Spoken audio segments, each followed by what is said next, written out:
जय हिंद दोस्तों, स्वागत है आपका एडी एग्जाम ज्ञान में। दोस्तों आज हम एसएससी जीडी कांस्टेबल 2021 के प्रीवियस ईयर पेपर्स के बारे में बात करेंगे। और दोस्तों मैं आपको बता दूं 2022 में जो पेपर आने वाले हैं एसएससी जीडी की, तो ऐसा मोस्टली होता है कि प्रीवियस ईयर पेपर से क्वेश्चन जरूर आते हैं। तो हम एसएससी जीडी 2021 के जो प्रीवियस पेपर हैं उनको देख लेते हैं, ताकि आपको ये समझ में आ जाए कि किस तरह का पेपर होने वाला है।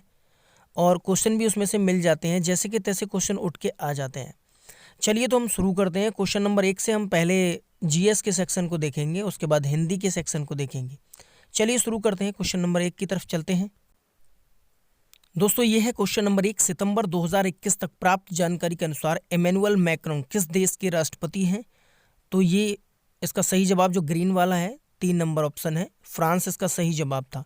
आपको क्या करना है, अब आपको और भी देशों के राष्ट्रपति याद करके रखने हैं। इसका मतलब ये क्लियर हो गया कि क्वेश्चन ऐसे आ सकते हैं, किसी भी देश के राष्ट्रपति पूछे जा सकते हैं। ठीक है, अब आपको याद रखना है इस चीज़ों को। अगला देखते हैं, क्वेश्चन नंबर 2 है, निम्नलिखित में से किस अम्ल को चींटी के काटते समय त्वचा में इंजेक्ट किया जाता है? सही जवाब ऑप्शन नंबर 4, फॉर्मिक अम्ल या फॉर्मिक एसिड भी इसको बोला जाता है। अगला क्वेश्चन, क्वेश्चन नंबर 3, हड़प्पा सभ्यता के अन्य शहरों के विपरीत धौलावीरा शहर को कितने भागों में विभाजित किया गया था? प्रत्येक भाग विशाल पत्थर की दीवारों से घिरा हुआ था, ये इसकी क्वालिटी थी। तो 3 भागों में इसको विभाजित किया गया था। अगला क्वेश्चन है क्वेश्चन नंबर 4, एम्मा रादुकानु ने सितंबर 2021 में किसको हराकर यूएस ओपन महिला टेनिस टूर्नामेंट जीता था? मतलब एकल का खिताब इन्होंने जीत लिया था। आपको क्या करना है, 2021 का तो पेपर में आने से रहा, 2022 का आपको तैयार कर लेना है। लेकिन इसका जो जवाब है वो लेलाह फर्नांडिस है, ऑप्शन नंबर ए आपको दिख रहा है। आपको 2022 के सभी यूएस ओपन हो, फ्रेंच ओपन हो और ऑस्ट्रेलियन ओपन हो, विंबलडन हो, इन सबको याद रखना है, कौन जीता कौन हारा 2022 का। ये पेपर में 100% आने वाले हैं। अगला क्वेश्चन, क्वेश्चन नंबर 5, 13वीं और 14वीं शताब्दी के दौरान पंजाब में निम्नलिखित में से कौन सी जनजाति का प्रभुत्व था? तो ऑप्शन नंबर ए, खोखर जनजाति, जो ग्रीन कलर में है वो आपको दिख रहा होगा, ये सही जवाब है। ये क्वेश्चन स्टैटिक का है, ये हमेशा रहने वाला है, क्योंकि 13वीं 14वीं शताब्दी में कभी ऐसा थोड़ी ना है कि बदल जाएगा, कि किसी और जाति का प्रभुत्व हो जाएगा, लेकिन ये तो हमेशा यही रहेगा। तो खोखर जनजाति का प्रभुत्व था। दोस्तों अगला क्वेश्चन है क्वेश्चन नंबर 6, अक्टूबर 2020 में रिवर्स रेपो रेट क्या थी? देखो, एक तो होती है रेपो रेट, एक होती है रिवर्स रेपो रेट। आपको दोनों याद रखनी है, वो भी 2022 की, ये है 2020 की। लेकिन इसका जवाब हो जाएगा 3.35% थी। आपको याद जो रखनी है 2022 की रखनी है, मतलब इस तरह के क्वेश्चन आ सकते हैं। अगला क्वेश्चन, क्वेश्चन नंबर 7, निम्नलिखित में से किस प्रकार के बैंकों का संचालन मुख्यतः ऑनलाइन होता है और उनका कोई भौतिक शाखा नेटवर्क नहीं होता है? तो नियो प्रकार की जो बैंक होते हैं उनका जो मुख्यतः संचालन ऑनलाइन होता है। ठीक है, अगला क्वेश्चन, क्वेश्चन नंबर देख लेते हैं 8, जैन धर्म के 24वें तीर्थंकर और अंतिम तीर्थंकर मतलब एक ही थे, वर्धमान महावीर का जन्म छठी शताब्दी तक ईसा पूर्व में कहाँ हुआ था? सही जवाब हो जाएगा ऑप्शन नंबर ए, बिहार। अगला क्वेश्चन, क्वेश्चन नंबर 9, बैंकिंग विनियमन अधिनियम 1949 की धारा के प्रावधानों के तहत किसी वाणिज्यिक बैंक को बैंकिंग व्यवसाय शुरू करने के लिए भारतीय रिजर्व बैंक से लाइसेंस प्राप्त करना अनिवार्य है। मतलब अगर कोई भी बैंक, कोई भी वाणिज्यिक बैंक अगर कोई भी अपनी शाखा खोलती है, या मतलब कोई वाणिज्यिक बैंक इस मार्केट में आती है, तो उसको भारतीय रिजर्व बैंक से एक लाइसेंस लेना तो अनिवार्य बनता है, और जो 1949 की धारा 22 में लिखा गया है। अगला क्वेश्चन, क्वेश्चन नंबर 10, निम्नलिखित में से कौन सा एक प्राकृतिक पारिस्थितिकी तंत्र मतलब इकोसिस्टम है? ऑप्शन 4 आपके सामने है। सही जवाब तो रेगिस्तान दिख ही रहा है, लेकिन बांध देखो हम बनाते हैं, बगीचा हम लगाते हैं, एक्वेरियम वो होता है जिसमें आपने देखा होगा मछलियाँ बंद रहती हैं शीशे के एक डब्बे में, बॉक्स में। तो ये सब चीज़ें हम करते हैं। अब पूछा है पारिस्थितिकी तंत्र और कौन सा प्राकृतिक, तो रेगिस्तान तो हम बनाते नहीं, तो रेगिस्तान इसका सही जवाब हो जाएगा। अगला क्वेश्चन है क्वेश्चन नंबर 11, अक्टूबर 2020 में foundation of environment education Denmark द्वारा अंतर्राष्ट्रीय ब्लू फ्लैग प्रमाणन से सम्मानित किए जाने वाले 8 समुद्र तटों में से निम्नलिखित में से कौन सा एक था? तो सही जवाब हो जाएगा ऑप्शन नंबर 2, शिवराजपुर इसका सही जवाब था। अगला क्वेश्चन है क्वेश्चन नंबर 12, फिल्म थलाइवी जो सितंबर 2021 में रिलीज हुई थी के जीवन पर आधारित है? मतलब किसके जीवन पर आधारित एक बायोपिक है?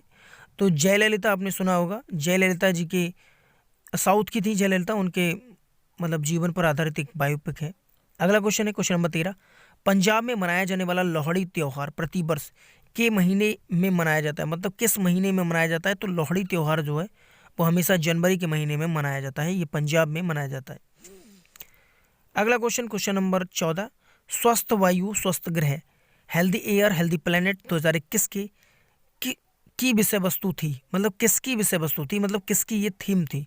तो ये थी नीले आसमान के लिए स्वच्छ हवा के अंतर्राष्ट्रीय दिवस की थीम थी स्वस्थ वायु स्वस्थ ग्रह। अगला क्वेश्चन नंबर 15, निम्नलिखित में से किस दिन को international day to end impunity for crime against journalist के रूप में मनाया जाता है? सही जवाब हो जाएगा ऑप्शन नंबर पहला, 2 नवंबर को ये मनाया जाता है। देख लेते हैं अगला क्वेश्चन नंबर आएगा 15। ये रहा दोस्तों अगला क्वेश्चन नंबर 16, निम्नलिखित में से कौन सा एक फूल का भाग है? तो फूल का भाग है इसमें से स्त्री केसर। अगला क्वेश्चन है, कुब्बतुल इस्लाम मस्जिद कहाँ पर स्थित है? तो ये मस्जिद स्थित है दिल्ली में। अगला क्वेश्चन नंबर 18, निम्नलिखित में से कौन सी मृदा संरक्षण की एक विधि नहीं है? तो ओवरग्रेजिंग जो होती है वो मृदा को संरक्षित नहीं करती है, मतलब वो विधि नहीं है। अगला क्वेश्चन नंबर 19, एशियाई फुटबॉल कप 2019 की मेजबानी निम्नलिखित में से किस देश ने की थी? सही जवाब हो जाएगा संयुक्त अरब अमीरात ने ये मेजबानी की थी। दोस्तों आपको 2022 की ये सब चीज़ें याद रखनी है, एशियाई फुटबॉल कप 2019, लेकिन 19 का तो आना नहीं है अब। तो आपको कहने का मतलब क्वेश्चन के प्रकार पता लग रहे हैं, एशियाई फुटबॉल कप हो या कोई भी बीसीसीआई का कोई भी गेम हो, आईसीसी का कोई भी गेम हो, तो आपको ये याद रखना है कि अब जो होने वाला है वो कहाँ होने वाला है 2022 में, तो वही आने वाले हैं क्वेश्चन। अगला क्वेश्चन नंबर है 20, निम्नलिखित में से कौन सा शहर विजयनगर के मध्यकालीन हिंदू राज्य से संबंधित अपने खंडहरों के लिए प्रसिद्ध है और इसे विश्व विरासत स्थल घोषित किया गया है? सही जवाब हम्पी, और हम्पी विजयनगर साम्राज्य की राजधानी भी थी। अगला क्वेश्चन नंबर है 21, भारतीय दंड संहिता की कौन सी धारा महिला की सहमति के बिना गर्भपात करने के अपराध से संबंधित है? तो सही जवाब हो जाएगा धारा नंबर 313, धारा 313 ऐसा बताती है। अगला क्वेश्चन नंबर 22, टेस्ट क्रिकेट में 13 शतक बनाने वाले पहले भारतीय बल्लेबाज कौन थे? तो दोस्तों पहले पूछे जाएं या आखिरी पूछे जाएं, केवल अभी तो वीरेंद्र सहवाग ही हैं, उनके अलावा टेस्ट में क्रिकेट में किसी ने मतलब 13 शतक नहीं लगाया है।